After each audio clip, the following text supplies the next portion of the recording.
Everybody's favorite industry plant is back in the news. Last year, there was some footage that leaked online of a multiplayer Horizon game that was said to have been canceled. It was like a character select screen, some customization, a little bit of gameplay. People were like, well, it turns out that game might not be canceled. And I'm starting to believe what started off as a joke might be true. Horizon Zero Dawn, or the Horizon series period, might be gaming's first industry plant, because I don't know why this game keeps getting such a crazy push from fucking Sony. Let's read along. Sony's live service push, no joke. A lot of people are working on Horizon Online. Bloomberg journalist Jason Schreier has appeared on the Spawncast, where he caught up in a conversation about Guerrilla's plans. Will you be doing another lo-fi later on? Lo-fi? You mean stream? Are you talking about beats? There's obviously quite a lot of Horizon on the way this year, with Horizon Zero Dawn remaster due on the 31st of October and Lego Horizon on the 14th. But what will come after these two games? Horizon Online is their next product, not the third single player game, looks like he's explained. So that one maybe weighs off, which is a shame, because I thought some of the stuff that, I'm not going to spoil it, some of the stuff in the world building they did in not Assassin's Creed, Horizon Forbidden West, I thought was really interesting, and I wanted to see how the story concluded. Looks like we're going to be waiting really long, because we got to get another live service multiplayer game with Aloy. Schreier continues, PlayStation's live service initiative was no joke. Everybody was like, it's the live service games all around. Horizon is one of the few ones that hasn't been canceled or hasn't come out and flopped the way Concord did. And so, yeah, a lot of questions and a lot of people are working on that. They said, fuck that Spider-Man live service. Let's do live service Aloy. It's probably worth adding some context here. To the best of our knowledge, Horizon Online has been in development since around 2018. 19, 20, 21, 22, 23, 5 years. It's been in development for 5 years, and we still haven't seen it. That's crazy. When Killzone veteran Simon, and I believe that 5 years, because I'm not gonna play it on stream, but if you want to, you can Google it. You can find the footage of Horizon Online. It looked like it was well along. When Killzone veteran Simon whatever returned to the Dutch studio to lead production on a multiplayer game, that means the project is probably close to completion. Horizon Forbidden West, meanwhile, released in 2022. Yeah, we know. I was editing thinking, like, how the fuck is there so much Horizon news? This game is so fucking mid, bro. It's mediocre. The best thing about Horizon was Silent, and he passed away. Oh boy, that was the best thing about the damn game. That in the world. Yo, shout out to Hemi with the sub. Appreciate it. Another what is this? You know? Is it like team deathmatch with Aloy? Is it or is it like the First Descendant or Suicide Squad? Go here and kill 20 enemies with your friends? Because I swear to God, man. Make sure your loot and your armor is up to snuff. Like, is it another Marvel Avengers? I'm fucking tired of these games, man. I was able to finally catch a stream. Hey, welcome, Hemi. I'm tired of these games where you got to upgrade your armor every 2 hours so you can do 20% more damage. Numbers popping all over the place like a fucking Vegas casino. Colors all in your goddamn face. You spend half of the gameplay in the menu, making sure all your items and your abilities, they're in sync with not only your build, but your team's build. Also, you can fight a monster that's completely uninteresting. The only game I feel like that's recently got it right was Remnant 2. Like, yeah, you had to build your own character, but like the fights were engaging. The bosses were cool. Like, you really had to sit up in your chair and like work together as a team and communicate. And if you haven't played that game, you're selling yourself short. Grab a couple buddies and try out Remnant 2. It's probably cheap right now. But I'm tired of these Suicide Squad ass games. And I'm gonna tell you what. If this game comes out and it's like Suicide Squad and the First Descendant, y'all better treat this game the same way you treated Suicide Squad. Matter of fact, I take that back. I don't even know why. I don't even know why I just said that, because that was very disingenuous. I know you niggas aren't going to do it. You're not going to keep that same energy. You know how I know? Because you didn't keep the same energy with the First Descendant. And how do you justify it? Because it's free. Do you dislike the gameplay loop? Or do you dislike the fact you had to pay for it? Because if you dislike the fact you had to pay for it, that's okay. That doesn't bother me. Just say that. But I am sick and tired of people saying they dislike these live service looter shooters, but as soon as one goes free, you turn into crack fiends. I think y'all do like these busy work ass, homework ass games, bruh. They ain't gonna play it either way. You're right, it's on PlayStation. We know PlayStation niggas don't buy games.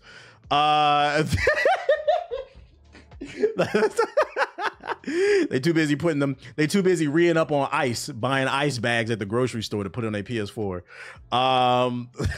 God of War Ragnarok mod.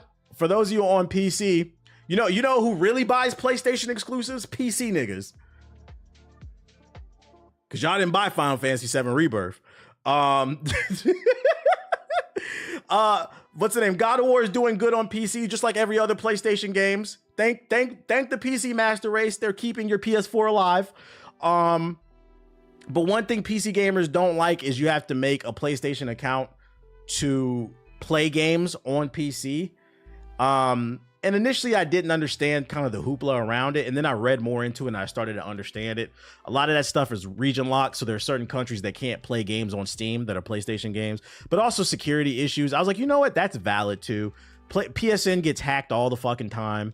So then if I give up my credit card and my personal info while I'm a PC gamer just to play this PlayStation exclusive on PC, now if PSN gets hacked, I'm a part of that data breach when I should never have to be a part of it because I'm playing on PC. So I was like, there's a deep hatred for PSN on PC. But if you want to play God of War, some modders created a mod that removes PSN off that shit. So shout out to the PC community. Y'all are fucking funny. Keep sticking it to the corporations. You don't have to deal with this shit. It's on Nexus mods. So the PSN bypass mod. Let's look this shit up. PSN bypass mod. That's fucking funny, dude. 6 days. Oh wait, is that it right there at the bottom? PSN bypass. Boom. I got you, chat. Here you go. If you on PC, here you go. Allegedly, I got you with the link. Fuck Sony. That's fucking funny, man. Oh shit. I still don't believe the PSN gets hacked. Sony just selling niggas info. Who knows? Who fucking knows? Yo, shout out to Little Fame. Is it the same for Steam Decks? That I don't know. You're gonna have to do your research on that. That I don't know. There was something funny that this perfectly segues into more Sony slander, bruh. I don't know if y'all missed it yesterday.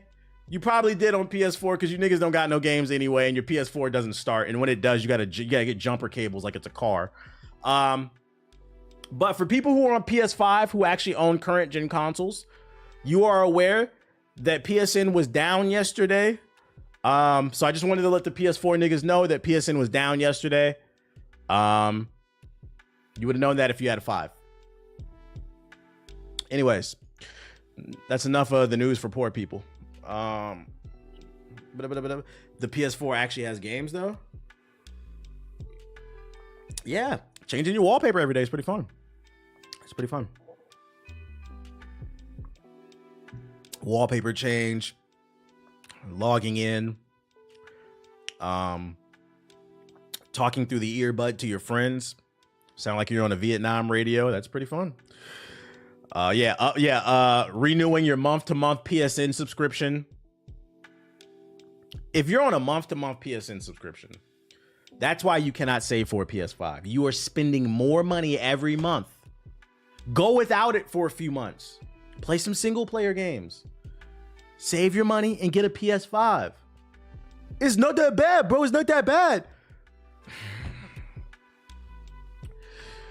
Todd Howard reveals why Bethesda games are irresponsibly large. Yo, shout out to SXX3000 with the sub. Appreciate it. Let's talk about some Bethesda slander.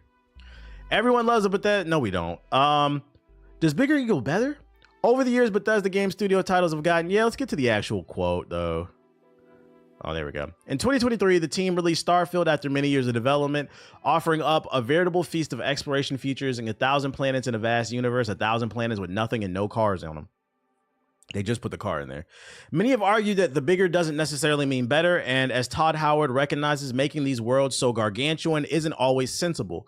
We cut very little from our games at Bethesda, which is why the games are so irresponsibly large, and it really comes down to the whole team, you know, putting a lot of creativity into the game. It's obviously not just me, and I think that's what really makes them special.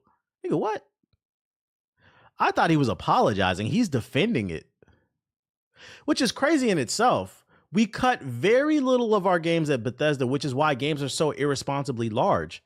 You're the CEO of the company. You're the head, Todd. If you feel like the games are too big, say cut the content back. Let's focus on a more concise experience so that gamers, because I can't stress enough, I play games to have fun.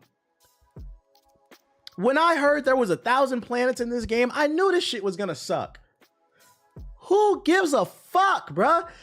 Listen, I'd rather take 3 to 5 really well-crafted planets with cool missions, characters, story development, gunplay, character customization, secrets, amazing lighting, aliens. Maybe you guys would have had some time to put some real aliens and threats in space if you weren't too busy drawing 100 different planets. And then this man's like, you know, we were just in too deep. You're the CEO.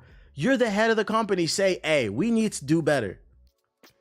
I'm not gonna lie, you sound like a horrible leader. Let the community fix the game. Like the Outer Worlds. The Outer Worlds was great. It was fucking great. Shout out to Obsidian. Put him on fraud. This nigga's been on Fraud Watch, bruh. This nigga's been on Fraud Watch ever since the Fallout TV show came out. The best Fallout is the TV show. In recent memory, at least. In recent memory. The Fallout, y'all seen the clip, right? When the Fallout TV show came out, he was on the red carpet and IGN or some publication said, hey, we gave the show a 9 out of 10. He said, really? Oh my God. Like, the nigga was shocked. You know, when you respond like that, you know you need to do better, yet you don't. Really? You guys gave us a 9? Oh my God. Was the Outer Worlds 2 come out? I don't know. They announced it. We haven't heard anything about it. 25 to 50 planets would have been cool, but we needed more meat on the bones of Starfield. That's too many, bro. That's too many. It's not a selling point to say you have 1,000 planets. That sounds like busy work to me. Because the first thing, as a critical thinker, the first thing my brain goes to when I hear 1,000 planets, shit, even 50 planets, I think, well, how many of those planets are good? Bigger does not necessarily mean better. It does not necessarily mean better. 10 planet. I mean, Mass Effect has a lot of planets in it. But you know what makes Mass Effect great? In the first game, you can visit a handful of them. But what makes it great is there are several planets that are just well crafted with great mission structure. More means you have diverse, and they didn't. 5 to 10 would have been fine. Less is more. Less is more. I think a Mass Effect survey system. Yeah, I hated the survey system in 2 and 3. I think that's why Mass Effect 1 is my favorite. I think the exploration was better. Shout out to Henny with the bits. Nah, let me get on my soapbox. This dude should have been brought up on mismanagement of investor fund charges for not developing the guaranteed cash cow that would have been Elder Scrolls 6. I mean, they are working on it. When is it going to come out? I don't know. I think they, and this is what studios got to stop doing. They got to stop revealing games way too early. I think they revealed Elder Scrolls 6 way too early. But I'm not a fan of Elder Scrolls, so I don't care if that game comes out either way. And what's funny about Starfield is just yesterday, I seen this on my timeline, a new game called Moon Mystery. It's a first-person shooter adventure full of puzzles, action, and strange new worlds. And I saw this on the timeline. I wasn't expecting much. This game looks like what Starfield should have been. I'm going to play this trailer. It's only a minute. If you control the time, you control the universe. Beyond the event horizon, destiny. Do I plan on beating Starfield? No, nigga. Promise me you'll be back. This is an indie game. You think Amy and Ben think I'm dead? What up, Rob? Full Sail exclusive. Boy, what was his name? T-O-B-Y? This is on Game Pass? Is it really? No, Amy! Someone might be alive there. They got Call of Duty sliding mechanics and shit. Sal, I think I'm being observed. You're telling me you knew all that before and you kept it a secret? What am I doing? This is not meant to be.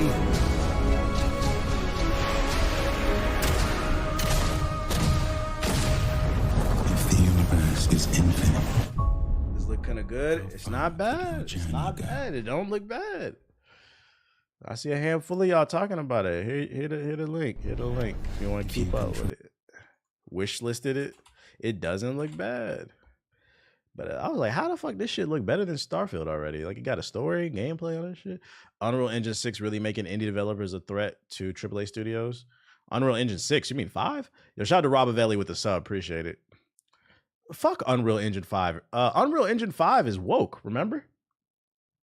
I featured that. It's a joke, by the way. It was a tweet that I featured last stream. Somebody said if you use Unreal Engine 5, the game is woke. So all Unreal Engine games are woke and trash.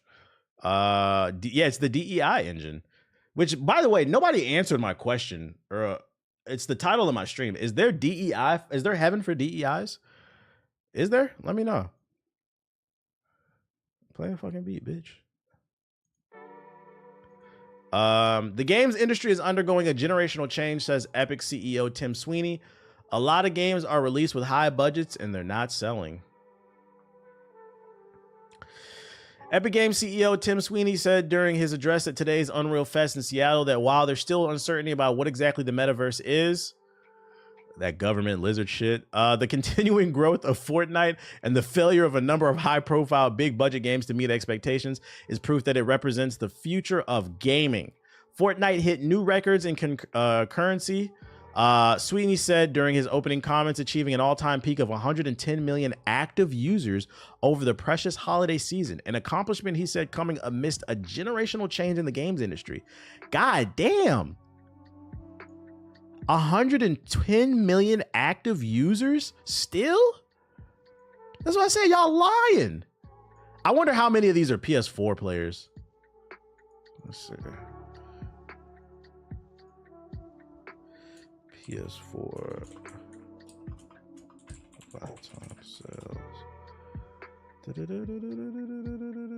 60, 80 production ended in 2016. Wait, that's not right. Oh, 117 million units to date as of March 2024. So yeah, 117 million PS4s sold. 110 million active users. So probably at least 70 to 80 million of them are PS4 niggas. Okay, interesting. That's what I said. Y'all love these live service games. People swear they hate them, but y'all love them. One of the manifestations of that change we're seeing right now is that a lot of games are released with high budgets and they're not selling nearly as well as expected, Sweeney said, whereas other games are going incredibly strong. What we're seeing is a real trend where players are gravitating towards the really big games where they can play with most of their friends. It's free. They have cheap skins. Just keep playing the game versus why risk your $70 on a game where you don't know if it's going to be good or not. Budget. I mean, the reviews are mixed. Like I said, the few successful live service games are eating into the profits of single player games or even other multiplayer games like a Concord or whatever. I think this generation has a very unique problem that we never saw in previous generations, where gamers now have to decide, do I want to continue to play this live service game or invest in X, Y, and Z? Versus when I was younger, it was just buy this game, play it, buy this game, play it. There were not these continuous games. So now you have to think about how you budget. And you have to ask yourself, is it worth it, especially in this economy? I understand the consumer standpoint. The perceived value of a game, he continues, grows in proportion to the number of your friends that you can connect to, for everything from playing games together to chatting by voice, watching virtual concerts, or doing other cool virtual things online. Yeah, and that's another unique issue too with this generation. It's the time investment, right? The time and the money investment. I'm pretty sure there are people out there that got thousands of dollars on their Fortnite account. And it's probably hard for them to let go and try a different game knowing they spent so much money and time on it.